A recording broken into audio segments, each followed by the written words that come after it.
The equanimity that I'd like to talk about tonight was embedded in the chant that we did at the end, the 4 sublime abidings radiated to the 4 quarters. It's a nice setting for the 4 sublime abidings, they go together nicely. And in order to understand those 4, why they group them that way, you need to understand the relationship between equanimity and the others. Metta, loving kindness, is quite often isolated from the others. But I think if you don't understand equanimity, haven't practiced equanimity, then a practice just of pure metta might slip into slightly distorted experience. The problem with loving kindness and also with compassion is that they can slip into slightly distorted variations. And most people who, when they're practicing compassion or loving kindness, they don't realize they're not really practicing what the Buddha is advocating. So compassion can easily have an element of sympathetic sorrow to it. And loving kindness can turn into personal, biased kind of affection. Loving kindness is not personal affection, really. It's something that is positive and warm, but in spite of the good qualities of beings or the interesting quality of beings, because if it's based on some particular aspect of a being, then it becomes just partiality, becomes preference. It's a warm emotion. We have this in our families, we have this in our friend relationships, we have the warm emotion, but it's actually for very conditional reasons. And people might think that they are a warm and loving person, but when circumstances change, when characters change, then you may find that that emotion fades away, and so it's not really this exalted emotion of loving kindness.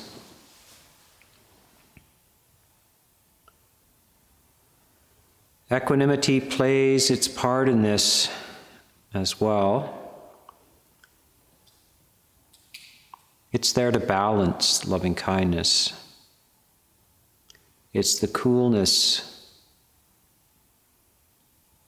that is present at the same time as the warmth of loving kindness. So I used to talk a lot about this idea of cool head and warm heart, that you don't flicker back and forth between a cool head and a warm heart, but you can maintain the two of them together. Equanimity is there. It sees the big picture. It remembers the big picture. It knows that all things are rising and passing away. It is very connected to wisdom. And this allows you to, though, participate in the warmth of goodwill for other beings, without getting swallowed by it, without getting lost in it. So this is why these two are actually very beautifully paired. Compassion, sympathetic joy are actually just variations on loving kindness. They just are for a specific type of being. So compassion is loving kindness for those who are suffering, explicitly at that time, and sympathetic joy is for those is loving kindness for those who are happy. You're celebrating it. In this case, with loving kindness and compassion and sympathetic joy, you can have participate sympathetic joy with those who are enjoying themselves, but not sympathetic sorrow with those who are suffering. Instead, it is this warmth of loving kindness. It's a beautiful experience. Although you're offering whatever you can to beings that are suffering, you are not participating in the suffering. So you can actually be in a state of exalted well-being while others are not. And that's certainly not being unsympathetic. I think that anybody who works in medicine would realize they would quickly burn out if they had to be empathically sorrowful with every patient that came through the door. Same for social workers, same for a lot of people who decide that it would be uplifting, a beautiful thing to assist people who need assistance. But it's very well known that you can, if you don't understand this compassion, it's very easy to absorb the negative, and burn out, and then you're of no use. So it's very important that equanimity is well developed in the background.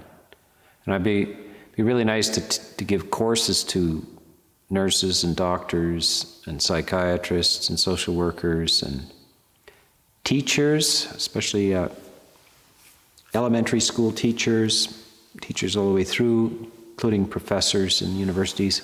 They would benefit from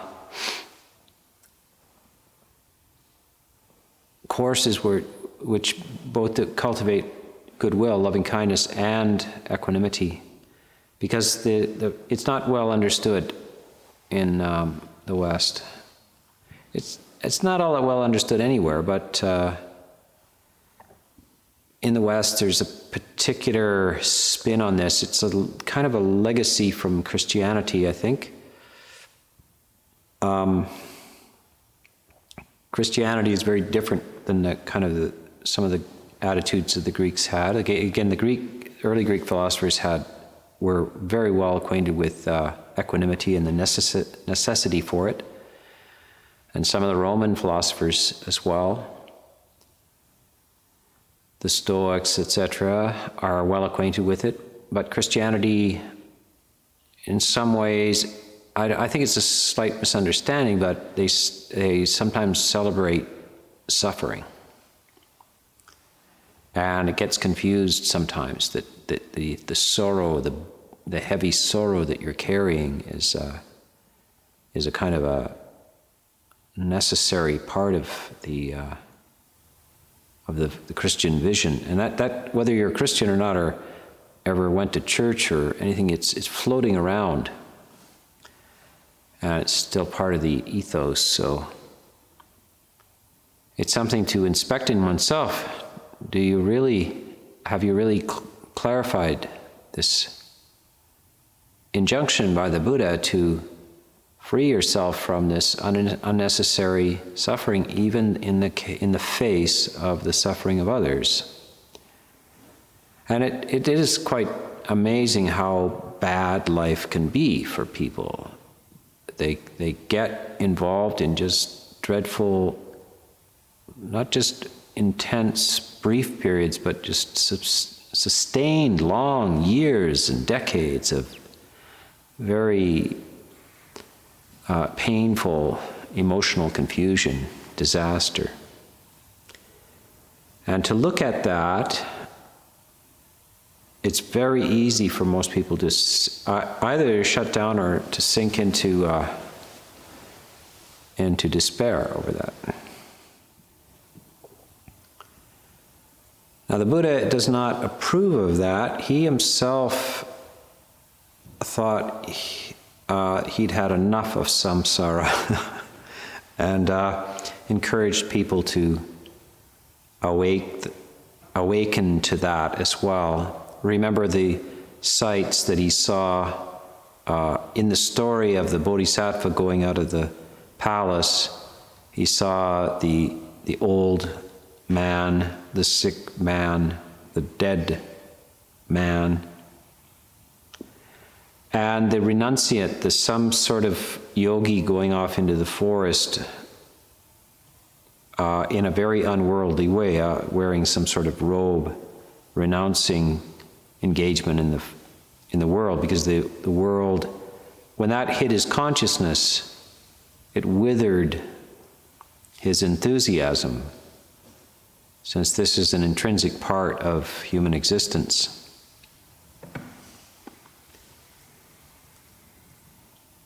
So the Buddha is not suggesting that one can just continue merrily in spite of all these things, but that one should acknowledge that it's not, you can't ultimately win this game, but you're in it. And it's the game that must be played. This one you don't get to say, I don't want to play. Life, you're in it, you arrive here, and various decisions get made about how to play it.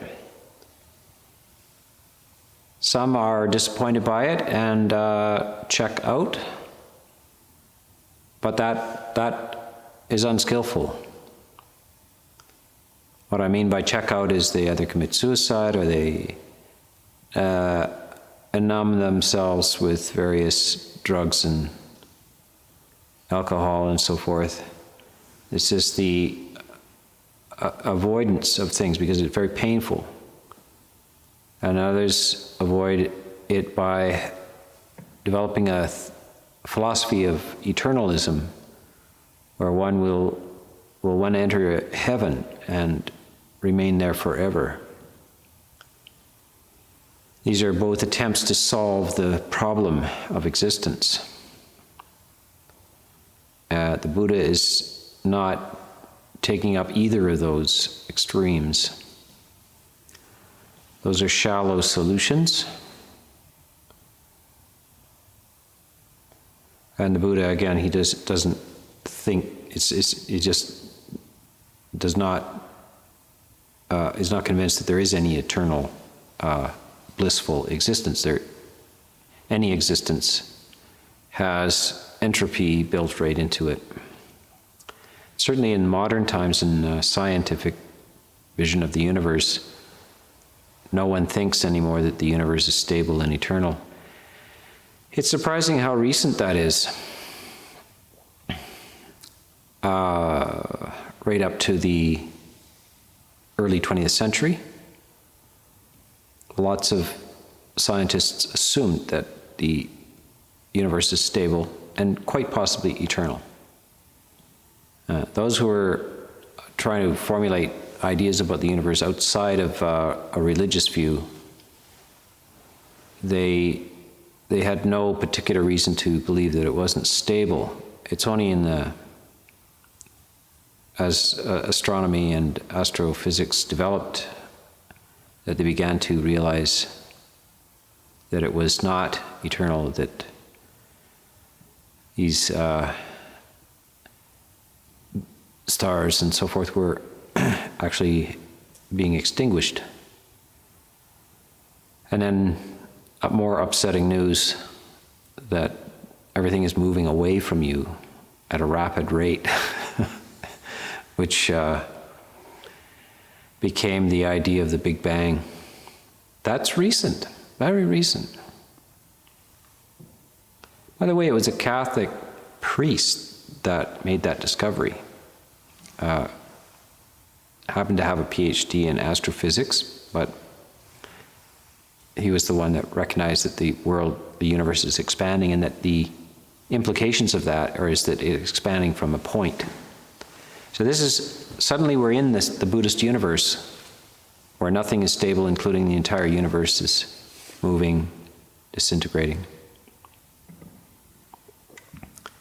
The ideas of eternalism are jeopardized in that.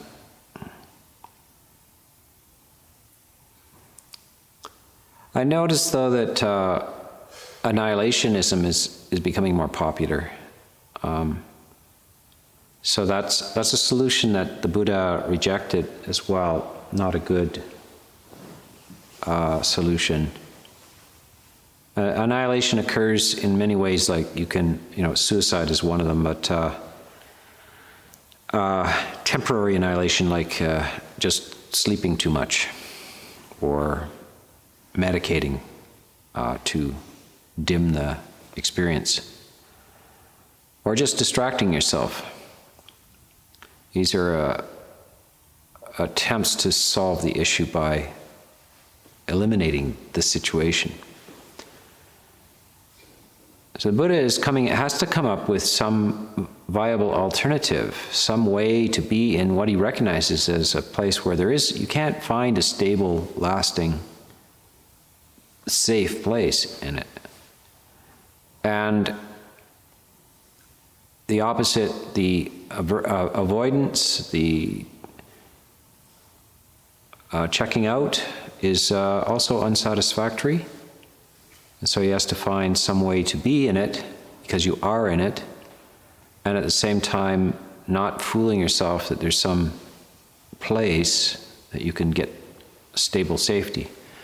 And he discovers the only satisfactory solution is through a great deal of refined insight and effort into one's own mind and emotional structure, and that you can find a steady state of refuge, safety in wisdom itself. And one of the manifestations of this, one of the most refined of this, is equanimity.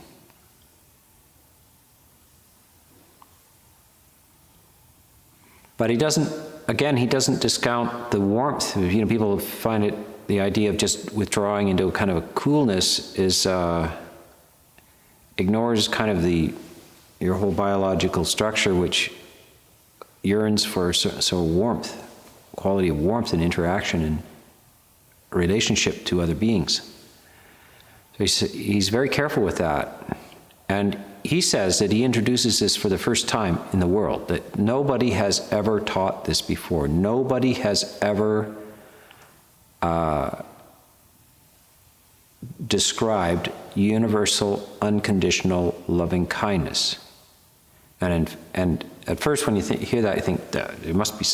No, you can't find any prehistorical advocacies of that. The radiation, what he's suggesting is for all beings, right? So wherever they are, and without reference to whether they're just human. So it's not only about beyond your tribe. There are plenty of advocates of goodwill towards your neighbors and those who are in your tribe, and then there's your enemies, and then there's other beings that are not in the human spectrum. And all of the philosophies of the time neglect a certain portion of living beings. They fall outside of the practice of goodwill. So the Buddha is suggesting that none should fall outside of the practice of goodwill. That they don't need to qualify in any way. So this is his solution to the fact that you are in this game and you have to play it skillfully. And he does suggest, though, that there is a way out, there is an end to it, but not a naive or clumsy end to it. Not by distraction, not by intoxication, not by sleep, not by death. So this practice of wisdom is something that's It's stable in motion. Wisdom is always adjusting to the present and is continuously reacting appropriately to the situation, to the present situation. And equanimity is too. So there's that active equanimity, which in all kinds of situations. You probably are okay in certain situations when it unfolds. You have a little bit of warning and so forth that something might be coming up, and you prepare yourself and try to calm yourself down, and that's good. That's the development of equanimity. If you have that, then you should start working on a shorter time periods, right down to surprises. Can you still get taken by surprise, or are you equanimous? Did you decide this morning, whatever happens, there are no surprises. Equanimity is never surprised. Comes down to the microsecond. One of the hardest things to do, including for even well-practiced monks, is startling. The startle reaction. But you can practice even down to the startle reaction. It's almost, some psychologists think that it's impossible, that the physical body is wired to startle, and there's an emotional reaction. It's, sudden, like the other night, a bird hit the window, if you remember, and as you were in a deep state of samadhi, bam, I was sort of halfway into the sitting, or just bam, and I opened my eyes and I saw it actually survived, but that is a startle. That's a very sudden. Have you practiced for those events? Because there are such events in life, and they leave quite a mark, actually. A shot in the night, a gunshot in the night, a near miss with a car. Something that happens regularly in Canada is slipping on the ice. It's a very interesting, you see the person flail for a brief second, an elaborate and rapid dance, and down they go. The ice-capades. You didn't know you were going to star in the ice-capades this morning on your way to work.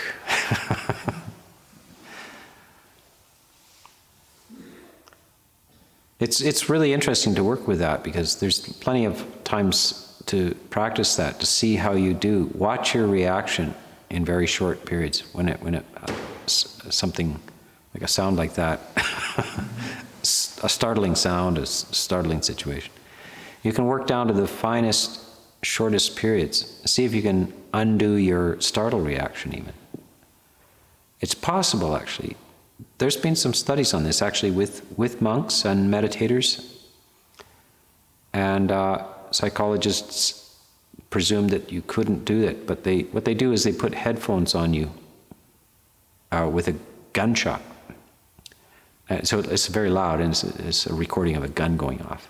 And even like seasoned policemen and cops and soldiers and stuff jump when it goes off. They react like that. But some meditators have been able to diffuse that, even that startle reaction, even when a sort of gunshot goes off right next to your ear, sort of thing.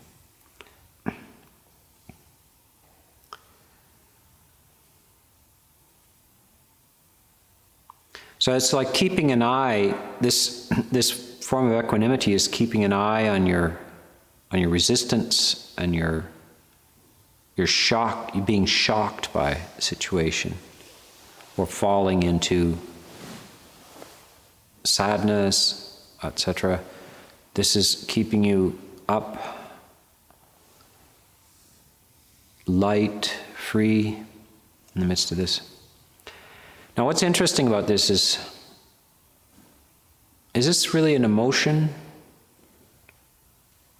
Or is it just the absence of negative emotions? Is it the presence of positive emotion, or is it just the absence of negative emotions? And quite often when people, in the philosophical way, it's kind of they describe it as the absence, but obviously in this case, it's the presence, because, say, as you recited tonight, I will abide pervading 1/4 with a mind or heart, we changed it to heart, imbued with equanimity. So something, you can imbue your heart with equanimity. It's not merely with the absence of negativity, it's imbued with equanimity. Likewise the second, likewise the third, likewise the fourth, so above, below, around, everywhere, and to all as to myself. I will abide pervading the all-encompassing world with a heart imbued with equanimity, abundant, exalted, immeasurable, without hostility, without ill will. Abundant, exalted, immeasurable. So I would say that has to be an emotion. And not only that, it's a radiation to others. Like, that's very interesting. The cultivation of equanimity within yourself, this stable, balanced, sterling quality that allows you to remain lucid but responsive. Now, how do you radiate to others? I think it's just the wish that that they may also find this equanimity, because until you do, you will be in distress. It's a well-wishing, the wish that others may find their way to this ease and lightness and clarity, that their suffering may be relieved through this, is what you're radiating to them. You're radiating it at the same time as you're feeling it. So it's when you feel this, you're kind of like you've climbed up a mountain outside of maybe a very chaotic city, crowded, noisy, bad air. Finally find your way out, and then you go up into the mountains and you see the thing from the distance. And you see all that activity in those people down there in their tiny little cars. And you're exulting in your freedom and your distance from it. It's so clean and pure. And you can get your head together. Because when you're immersed in it, it's hard to, you're torn and you're moved around by emotions. So when you're out of it like that, you're in this healthy state, a state of extreme health.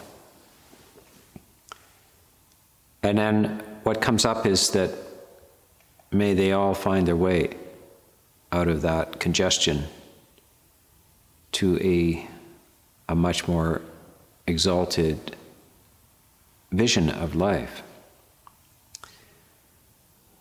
And that's, of course, what people are doing. These mega cities that are like Calcutta and so forth, that are just riddled with pollution and ailments that are from the environment. When we go there, and if you're from a place where the environment is clean, you just think, wow, how do they manage?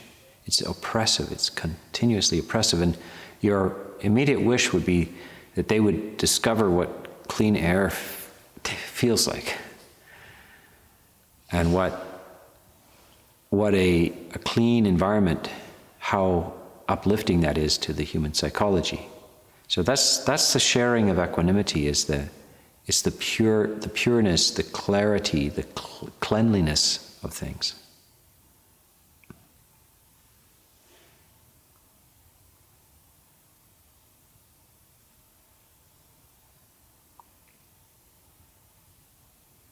Some of these cities, though, that are crowded like that, they do have a quality of warmth to them as well, human warmth. There's a lot of busy little stalls and people and kids and stuff all over the streets. And you come especially like a Canadian city, you could walk down the empty streets of the suburbs. All there are is glowing, flickering blue lights in the windows, not another human on the street.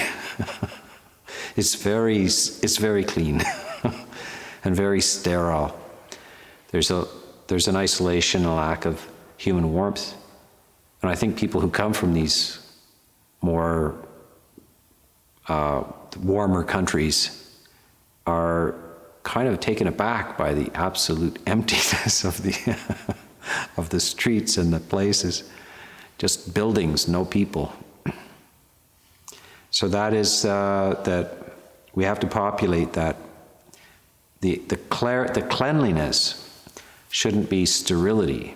It's clean, it's fresh, beautiful, but it doesn't eliminate the human warmth of things as well. And that's something that actually we literally do have to balance. And the city planners have to learn how, in these climates, they have to somehow learn how to bring back a human quality to the streets, without creating chaos or pollution. So this is the Buddha is an excellent city planner. A nice clean city with lots of human warmth in it. So it's the balance of these, the role of equanimity in the balance of these sublime abidings is very important. For compassion, of course, this is what the people in the service, the health industries need so much, is to make sure that compassion doesn't lapse into despair or burnout, and that's what equanimity can do.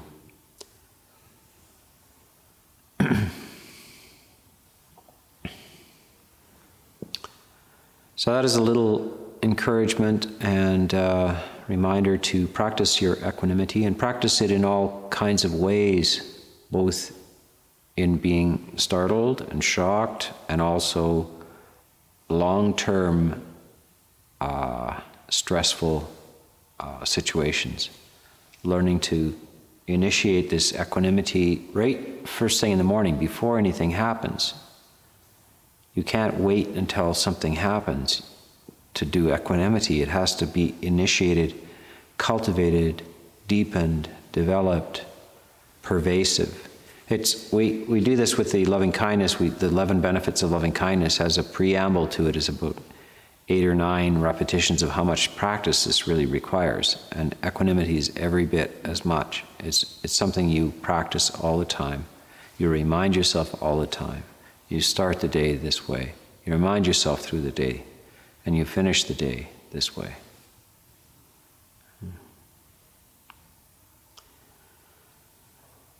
So speaking of finishing the day, that's it.